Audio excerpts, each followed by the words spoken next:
Chapter 4, May 20th. No school today. Excuse me. The electricity came back on around 4 this morning. It's still dark and cloudy outside, so it felt good to be able to turn the lights on. Horton has been acting like a maniac since the past couple days. He seems to wake up with a start from his naps. And he has been running around all night long, hopping from bedroom to bedroom. He raced onto my bed around midnight and yelled at me, which woke me up naturally. Then he sniffed my face to make sure it was really me. We both fell asleep, but he woke me again around 2 when he began running through the house, meowing like crazy. Exactly what none of us needs right now. There was an email from Matt waiting for us. He's fine. Everything there is fine, although they're having blackouts. Also, the school remains on schedule. He says it's tricky taking finals with limited light, but the professors all say that'll be taken into account when they're marked. He's still planning to get here on Wednesday. Mom let Johnny and me each have half an hour on the internet. I used part of my time to go to Brandon's fan site. There was a thread where we were all supposed to say where we live and how conditions are. A lot of names were missing. Some of them I know from people who live around New York or West Coast. There were 14 PMs waiting for me, personal messages, because we use DMs now, right? 12 people asked how I was and if I'd heard anything about Brandon. The other 2 just asked if I heard anything about Brandon. With all of that had been going on, I'd forgotten about Brandon's training in LA now. I guess no one has heard from him or seen any reports about him. I posted about how things were in northeastern Pennsylvania, but I added that I hadn't seen or heard about Brandon. It's not like I ran into his parents or Mrs. Daly every day, but I guess I've made it sound like I'm closer to them than I really am. Or maybe everyone's just desperate to hear how Brandon is, to make sure he's alive. I've got to believe he is. Mom and Johnny and I spent most of the day putting food and supplies away. I don't know what Horton's complaining about. Johnny got him enough food to last for years. Mom was almost laughing at herself when she looked at all the food she made us get. With the electricity back on, things seemed more normal. And with the day so cloudy, you couldn't really see the moon hovering. Uh-oh. The lights are flickering. I hope we're not about to lose. Uh-oh, what happened? May 21st, the president was on TV tonight. He didn't say much that we didn't already know. Tsunamis and floods, untold numbers of people dead, the moon out of its orbit, etc. Monday is a national day of mourning, and we should all pray a lot. He did say, and he didn't look too happy about it, that we need to prepare ourselves for the worst. Johnny asked Mom what he could mean, but Mom said she didn't know. But she guessed the president did only he didn't want to tell us because he was an evil jerk. That was the first normal sounding thing Mom said in days, and we all laughed. The president said that almost every offshore oil refinery was gone, and that it was believed that most of the oil tankers had been lost at sea. I guess that's part of what's going to be worse, which means gas prices up, stuff if used for the house, all that stuff. Mom said later it didn't mean just oil companies would gouge us, but there might not be enough gas and oil to heat the houses in winter. Hey, I just said that. But I don't think that's true. It's only May now, and there's got to be time to get oil over here. They can't let people freeze to death, can they? When the president was finished, he said the governors of every state would follow, and we should watch to see what our governor had to say. Then the governor came on. He didn't look happy about things either. He said there'd be no school throughout the state Monday or Tuesday, but that school should resume on Wednesday, although some districts may not be able to. He said the state was looking into the possibility of rationing gas, but for the moment, he asked for an honor system. Only get gas if you have less than a quarter of a tank. He said that if any gas stations were found to be overcharging, they face serious consequences. Mom laughed at that. He didn't know when the blackouts would stop. We weren't alone, he said. Just about every state reported some power outages. Johnny was upset because the governor didn't say anything about the Phillies or the Pirates. The Phillies were in San Francisco on Wednesday, and no one had mentioned if they made it out okay. Mom said the governor had a lot of things in his minds and a lot of things to tell us, but then she paused and said, he should have told us that the Phillies and Pirates are okay. I bet the governor of New York told everyone how the Yankees and Mets are. I thought about saying no one makes any announcements about how figure skaters are, but didn't seem worth the effort. I'll feel better when Matt's home. May 22nd. Johnny asked this afternoon if we could go to McDonald's or someplace. The electricity has been on and off for the past few days, and Mom emptied the freezer that we finished everything that was in it. So Mom said, well, we might as well try, and got in the van and went food hunting. The first thing we noticed was that gas had gone up. It's $7 a gallon now. And there were lines at all the gas stations. How much was it? That's expensive. Yes. All the time. Or every day. How much gas do we have in the tank? Oh, we're okay for a while. I don't think we'll switch over to Matt's, but I think we'll switch over to Matt's car next week. That thing gets like 0 mileage. When do you think gas prices will go down? They can't stay this high forever. Oh, they'll go up before they go down. We'll have to be careful about where we drive to. No more hopping in the car just to go someplace. Can I still go to baseball practice? Can I? We'll see about carpooling for that. We're all in the same boat here. When we got to the road with McDonald's and Burger King, we saw there was hardly any traffic. We drove out to McDonald's only to see it was closed. So were Burger King and KFC and Taco Bell. All the fast food places were closed. Maybe they're closed just because it's Sunday or because tomorrow's National Day of Mourning.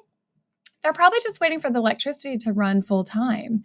It felt weird, though, seeing them all closed. The same kind of weird when you see your mom and it's just the moon and it's just too big and too bright. I guess I always felt that if the world came to the end, McDonald's would still be open. Mom drove around some more and we found a local pizza place that was open. The parking lot was jammed and there was about a dozen people standing outside just waiting to get in. Mom dropped Johnny and me off and we got in line. Everybody was pretty friendly and there was a lot of talk about places that were closed and were open. The mall was closed, but one of the supermarkets was still open, even though it didn't have much stuff left. Johnny asked if anyone had heard about the Phillies, and it turned out that one of the guys in line actually had. The Phillies had played a day game on Wednesday and the game was over before the asteroid hit. They had taken a chartered flight to Colorado and apparently they were okay. I asked if anyone knew Brandon's family or Mrs. Daly, just in case anyone heard anything but Brandon, but no one did. There's a lot of rumors going around, like we should be prepared not only to have electricity for the not to have electricity for the entire summer. And some people had heard that the moon was going to crash into the earth by Christmas. Goodness gracious, that would freak me out.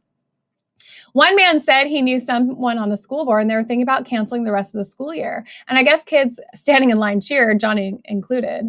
I guess as rumors go, that's a lot better than the moon crashing into the earth, but I don't think either one is likely to happen. Not that I know what is. By the time Mom got back to us, we were almost in the shop. She looked kind of excited, but she wouldn't tell us why. It took another half an hour before we actually got to place our order. But the time we did, there wasn't much left. But we were able to get a plain pizza and some garlic rolls. I don't think I've ever been so excited about food. We walked back to the car. When we got in, Mom said she found a bakery that was open, and she bought the cookies and cake and a couple loaves of bread. Nothing was fresh, but still edible. We stopped off at Mrs. Nesbitt's and brought over our feast. The electricity was on, so we reheated the pizza and garlic rolls, and they tasted great. For dessert, we had chocolate cake, and Johnny drank one of those weird, never-go-bad milks I bought. The rest of us drank ginger ale. Horton hung around, hoping for treats. This may be the last meal we have like this for a while. We shouldn't count on pizza and burgers and chicken until things get back to normal. There was rationing during World War II. That's probably what they'll do now. We'll pool our rations and we'll be fine. I wish I trusted the president. I just can't imagine him handling this. People rise to the occasion. We have, after all. Just then, the electricity went off. Only somehow it felt funny and we laughed. Mom got out the Monopoly game and we played until there wasn't enough sunlight left. Mom drove Mrs. Nesbitt home and I went to my room where I'm using a combination of candlelight and flashlight to write by. I wonder when we'll get electricity back for good. It's going to be an awfully hot summer without air conditioning. May 23rd. The National Day of Mourning meant there were lots of memorial services on the radio, lots of clergy, lots of politicians, lots of sad songs. They're still not giving the number of how many people died, but maybe that's because people are still dying. With so much coastline loss, the oceans keep rolling in and destroying more land and more buildings. And people who didn't want to evacuate or who couldn't because the highways are all jammed have been drowning. Oh. Mom says there's still plenty inland we're still plenty inland. We have nothing to worry about. The electricity came on for about an hour this afternoon. There was an email from Matt saying he was still planning to get home Wednesday. I know it's dumb of me, but I kept thinking that once Matt gets home, everything will be okay. Like, he'll push the moon back in place. I wish there was school tomorrow. I kept thinking about cafeteria lunches and how I always complain about them and how much I want to eat them now. So how bad is it if she wants to eat cafeteria lunch? May 24th. The electricity came on about 9 this morning and Mom grabbed Johnny and me and we drove around looking for any stores that might be open. We did find one supermarket that was open, but it only had school supplies and pet toys and mops. It was so strange walking around this big store and seeing those empty shelves. There were only a couple employees there and a security guard, though I can't imagine what he was protecting. Mom didn't think we'd be hungry enough to eat pencils, so we left without buying anything. A lot of the appliance stores had boarded up windows. There was broken glass in the parking lot, so I guess they've been looted. I don't know why, since there isn't any electricity to run a flat screen TV or anything else for that matter. It was funny to see which stores were still open. The really expensive shoe store had boarded up its windows, but it was open. Mom said the world might be coming to an end, but she still wasn't going to pay $100 for a pair of sneakers. The sporting goods store was closed and its window was boarded up, and someone had painted in giant letters, "No more guns or rifles." Oh. Mom still had cash, and I could tell she wanted to buy something. She started to look at all the soups and vegetables and peroxides at home and feel proud of herself. We finally found a clothes store that was open. There was a cashier, but no one else. It was the kind of store that we never go to. Ordinary, small, and not well lit, and everything looked dingy. Mom bought 24 pair of socks and underwear. She asked if they had any gloves, and when the cashier found them hidden away in a drawer, Mom bought 5 pairs. Why is Mom buying gloves? Then she got this scary, "I just had a brilliant idea" look that I noticed more and more the past few days, and she asked if they had any thermal underwear. I practically died of embarrassment, and Johnny didn't look too happy either. But when the cashier dug them out, the long johns, Mom bought them too.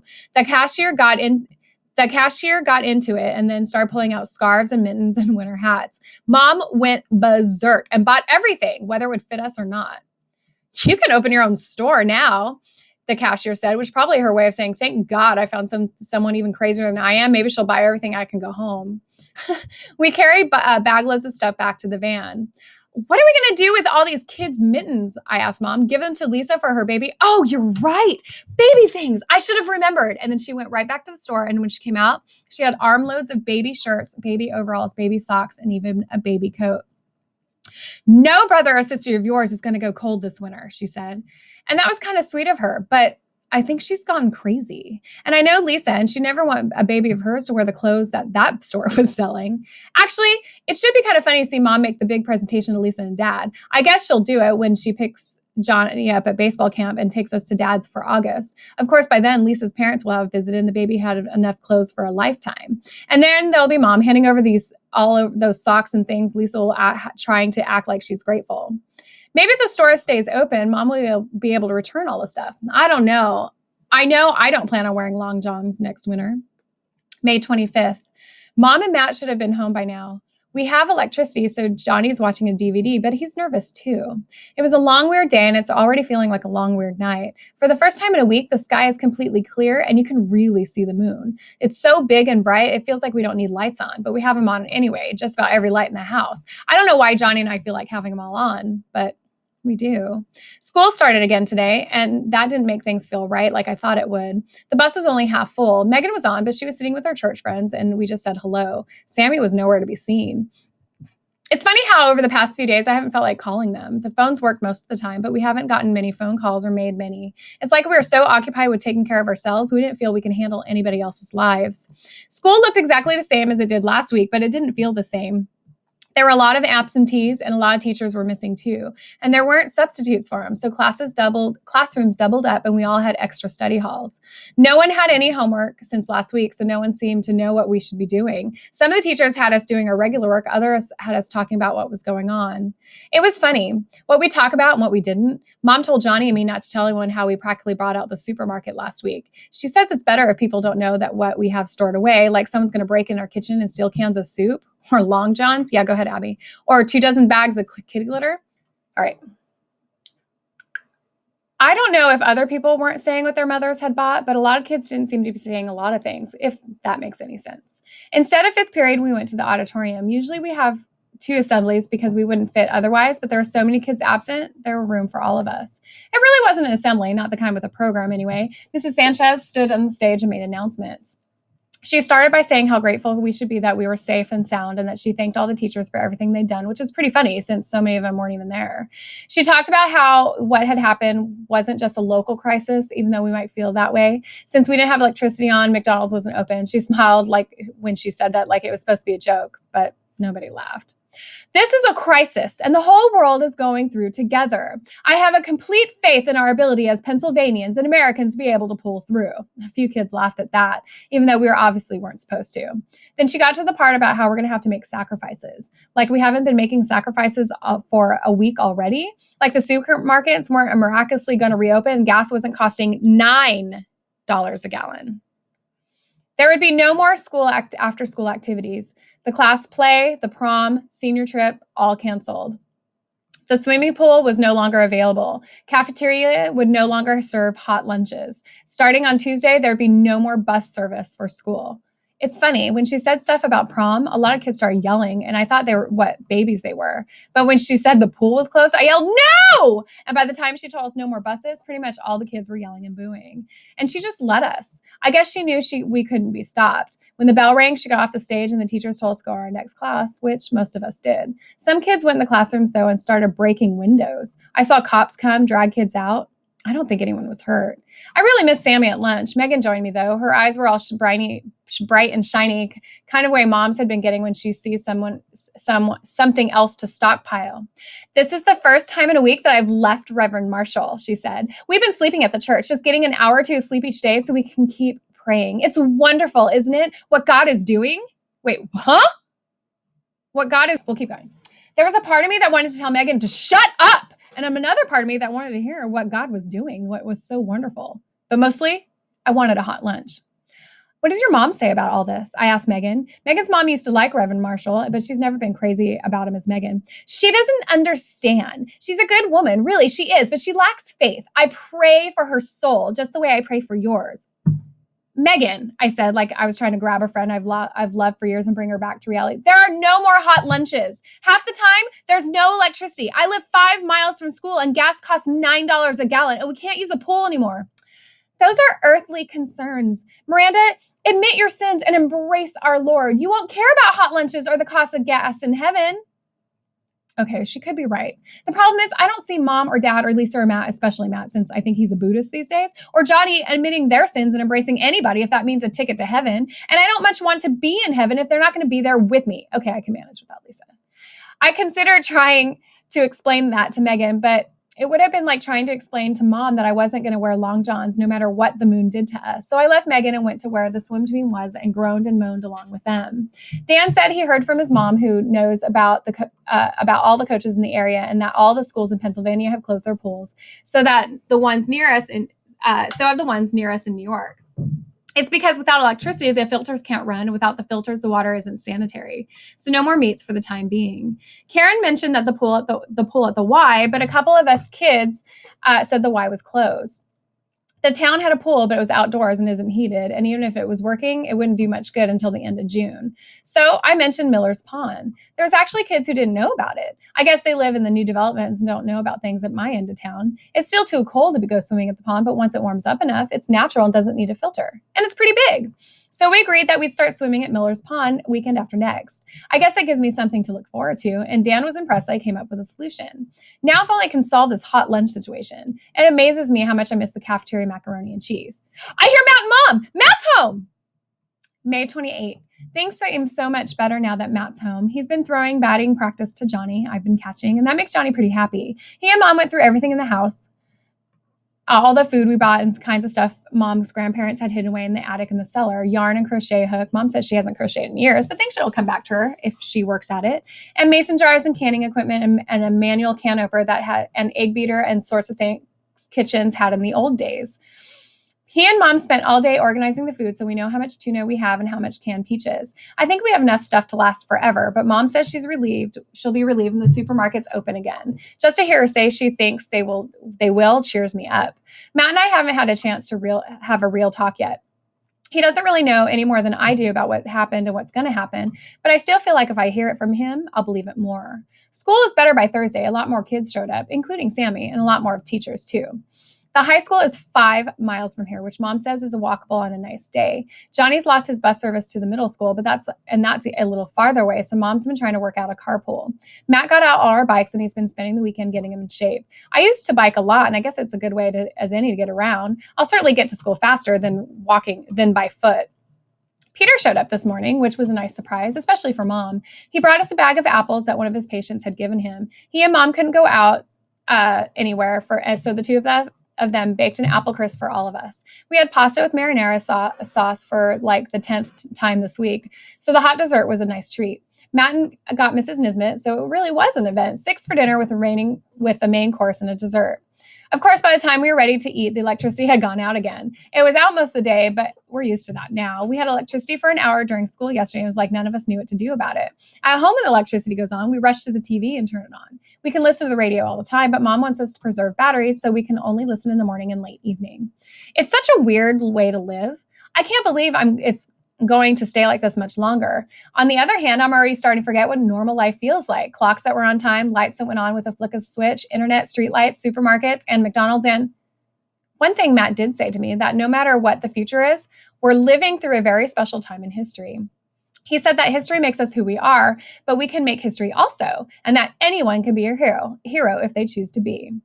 Matt's always been my hero, and I think that's a lot harder to be one than he's saying, but basically, I know what he means. I still miss ice cream and swimming laps and feeling comfortable and looking at the night sky. May 29th, the electricity came on this morning about 9, and mom did what she always does when we realize it's back on. She started a load of laundry. It was only for about 15 minutes, and it stayed off the rest of the day.